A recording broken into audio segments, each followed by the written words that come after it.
श्री राधे राधे। हरे कृष्णा। नवम माला, पहली मणि। भगवान की स्तुति भगवान की कृपा से ही की जा सकती है। दूसरी मणि, भगवान को प्राप्त कर लेने पर किसी में चंचलता नहीं रहती। यदि कोई अपने चंचल मन को चंचलता मिटाने की आवश्यकता नहीं भगवान के अर्पण कर दे तो वे उसे अचंचल करके अपने चरणों में स्थिर कर देते हैं। तीसरी मणि, भक्त भगवान के चरणों का सहारा लेकर भगवान की कृपा से आगे बढ़ता है। भक्ति में भगवत चरणाश्रय प्रारंभ से ही है और साधनों में अपनी शक्ति से आगे बढ़ना है। भक्त शिशु की भांति भगवत चरणाश्रित होता है। उसमें न सुचिता है न साधना है केवल मातृपरायणता। चौथी मणि, अवतार भगवान के मंगल विग्रह है। भगवान के जितने मंगल विग्रह है वे सब के सब नित्य है। कोई नया बनता है, पहले नहीं था, ऐसी बात नहीं। इनके अलग अलग दिव्य लोक हैं और समय समय पर ये प्रापंचिक जगत में प्रकट होते हैं। ये सब के सब सच्चिदानंद घन है।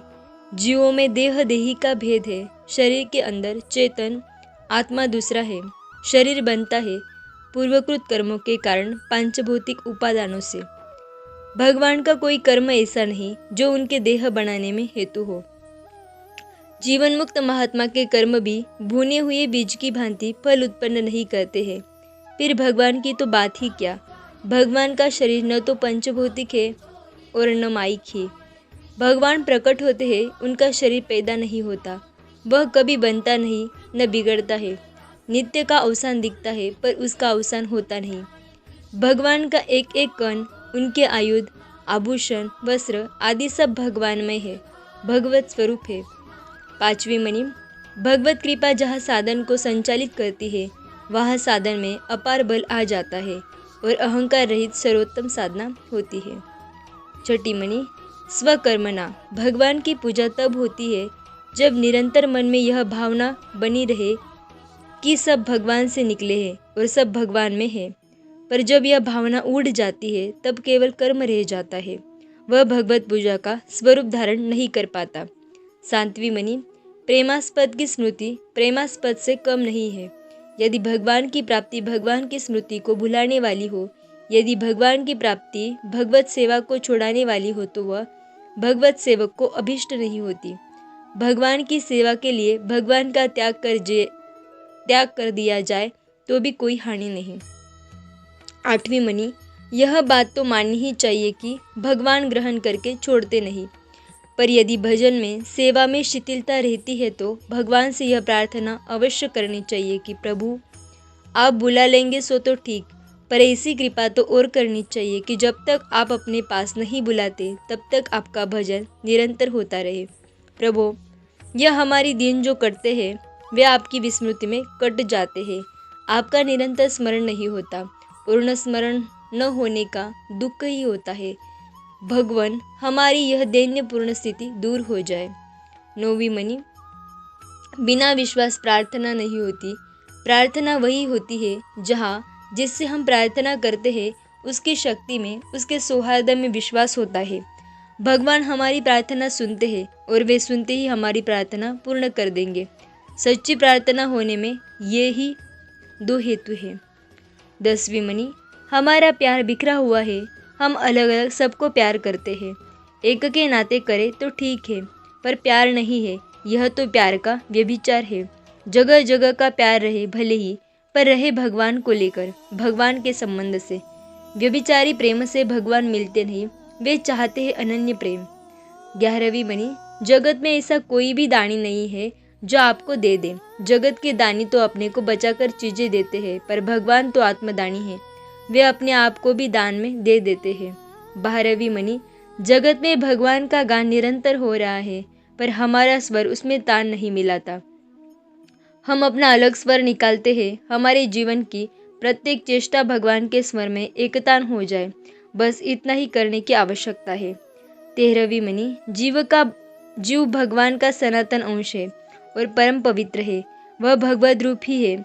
जीव के अंतकरण में स्वाभाविक ही दोष नहीं है, वह दोष शून्य है, पर बहुत लंबे काल से इंद्रियों द्वारा उसमें कूड़ा भरा जाता रहा है। अतः अंतकरण पर मेले की बहुत सी तह लग गई है। इंद्रियां बहिर्मुखी है, उनके द्वारा जो कुछ ग्रहण होता है वह भीतर जाता है और इंद्रियां ग्रहण करती है मेले को ही। प्राय समस्त संसार की आज यही दशा है। कूड़े की तह इतनी घनी हो रही है कि उसके नीचे स्थित रत्न की पिटारी तक हम पहुंच ही नहीं पाते।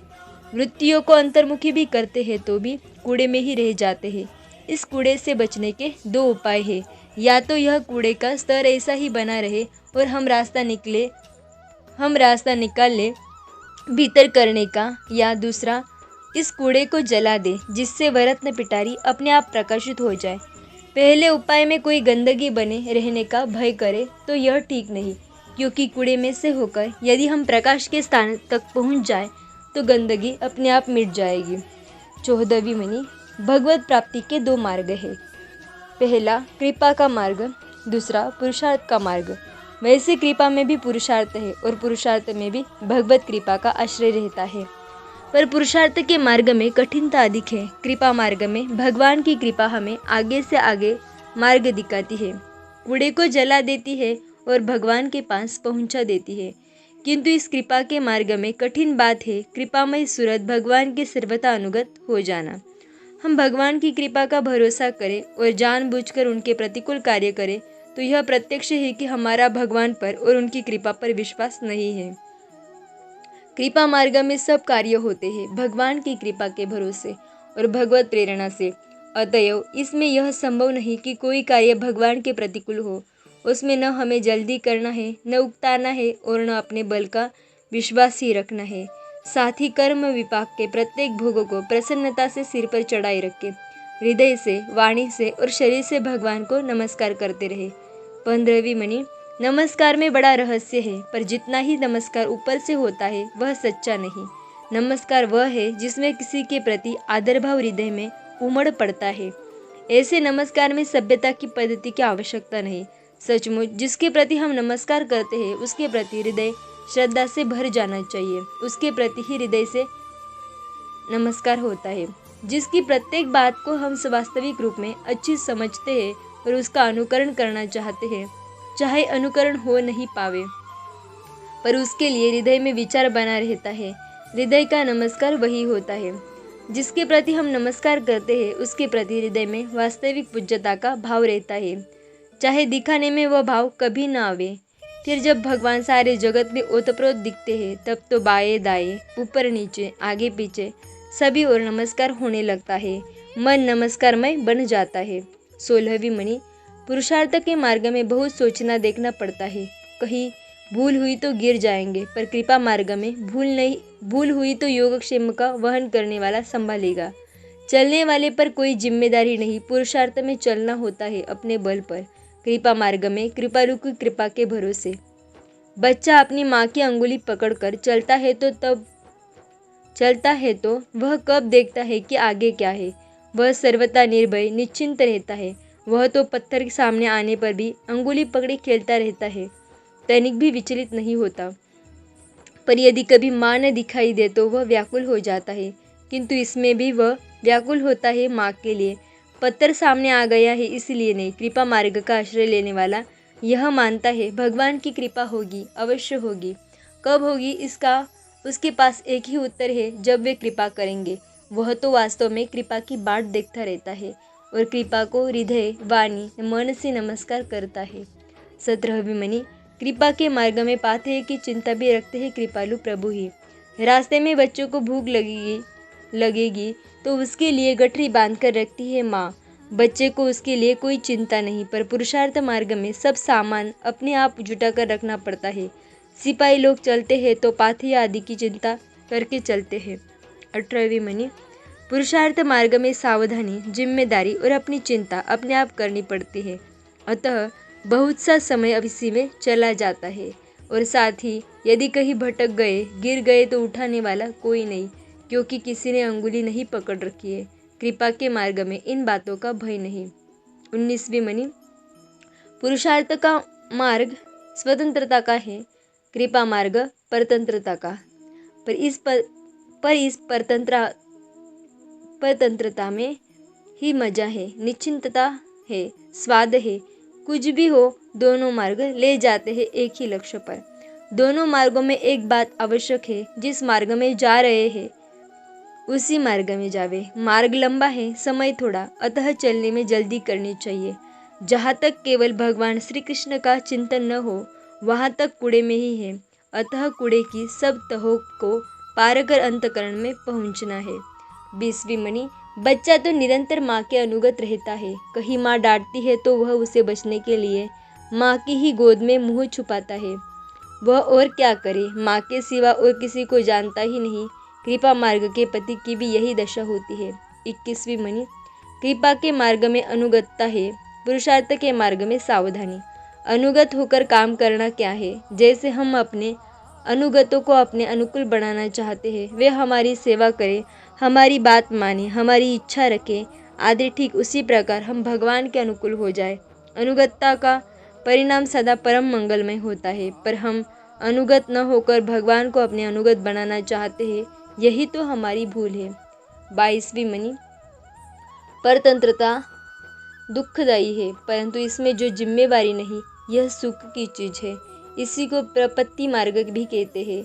इस मार्ग में जितनी परतंत्रता बढ़ी हुई है, उतनी ही साधना बढ़ी हुई है, तथा स्वतंत्रता जितनी अधिक बढ़ी हुई होती है, साधना में उतनी ही कमी होती है।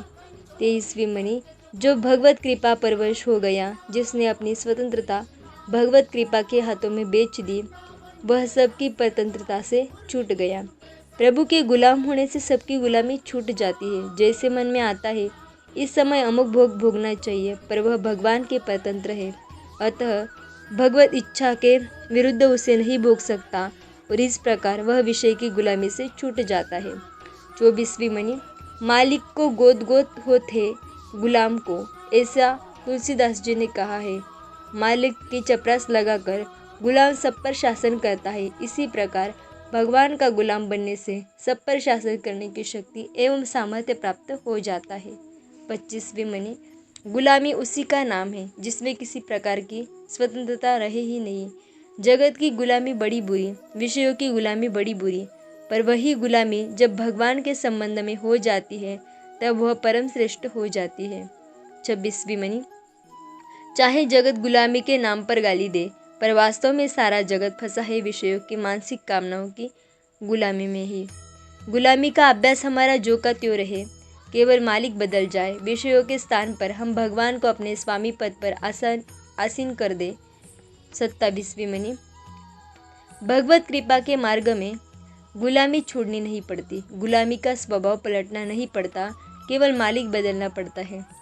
28वीं मणि, भगवान का खींचा होता है सेवक की ओर, जो तन मन एवं वचन से केवल भगवान की सेवा का ही अभिलाषी है, और इसीलिए भगवान की कृपा उस पर उतर आती है। बाहरी स्तुति या प्रार्थना आदि से वह काम नहीं होता। 29वीं मणि, कृपा का मार्ग निरापद है, उसमें कोई कठिनता है तो यही कि हम परतंत्र होना नहीं चाहते, इंद्रियों की गुलामी नहीं छोड़ना चाहते। हम भगवान की कृपा चाहते हैं इस रूप में कि इंद्रियों की गुलामी करने का हमें अधिक से अधिक अवसर मिलता रहे। यह तो वास्तव में भगवत कृपा का तिरस्कार है। भला जरा सोचे तो सही, जो कृपावश है वह स्वयं क्या चाहेगा? उसके लिए तो प्रभु जो करेंगे वही ठीक है, प्रभु जब करेंगे तभी ठीक है। 30वीं मणि, भगवान में ये 4 बातें हैं, वे मंगलमय है, सर्वज्ञ दूसरी, सर्वज्ञ है तीसरी, सर्वशक्तिमान है, और चौथी हमारे परम आत्मीय है। भगवान में कहीं अमंगल नहीं, उनमें अमंगल हो तो वे अमंगल दे। जिसके पास जो चीज होती है वह वही देता है। सूर्य से अंधकार मांगे वह कहाँ से देगा? बस यही बात भगवान की है, वे जो कुछ भी देते हैं मंगलमय ही देते हैं। कोई कहे माना वे मंगलमय है, पर हमसे मिलते तो नहीं, हमें क्या चाहिए यह वे जानते नहीं, तो कहते हैं वे सर्वज्ञ है, उनसे कोई बात छिपी नहीं है। कोई सर्वज्ञ तो है, पर यदि उसके पास ऐसी शक्ति नहीं कि जो चाहे सो कर सके, तो उससे हमें क्या लाभ? अतएव कहते हैं वे सर्वशक्तिमान हैं, वे चाहे जब चाहे सो कर सकते हैं, उनकी शक्ति को कोई रोक नहीं सकता। एक व्यक्ति में मंगल सर्वज्ञता एवं सर्वशक्तिमत्ता तो है, पर वह हमारे किस काम की, वह हमारा काम क्यों करने लगा? इस शंका के उत्तर में कहते हैं, वे हमारे परम आत्मीय हैं, माता, पुत्र, स्त्री आदि सबसे अधिक जिनको हम अपना अत्यंत आत्मीय समझते हैं। निस्वार्थ प्रेमी भगवान है, अतएव वे हमारे मंगल का ध्यान सहज ही सबसे अधिक रखते हैं। यदि हम इन चारों बातों को ठीक तरह से जान ले तो तत्काल अपने आप भगवान की शरण हो जाए और हमें उसी क्षण शांति भी मिल जाए। आज के लिए इतनी ही मणि, आगे की मणि हम कल श्रवण करेंगे। तब तक के लिए राधे राधे, हरे कृष्णा।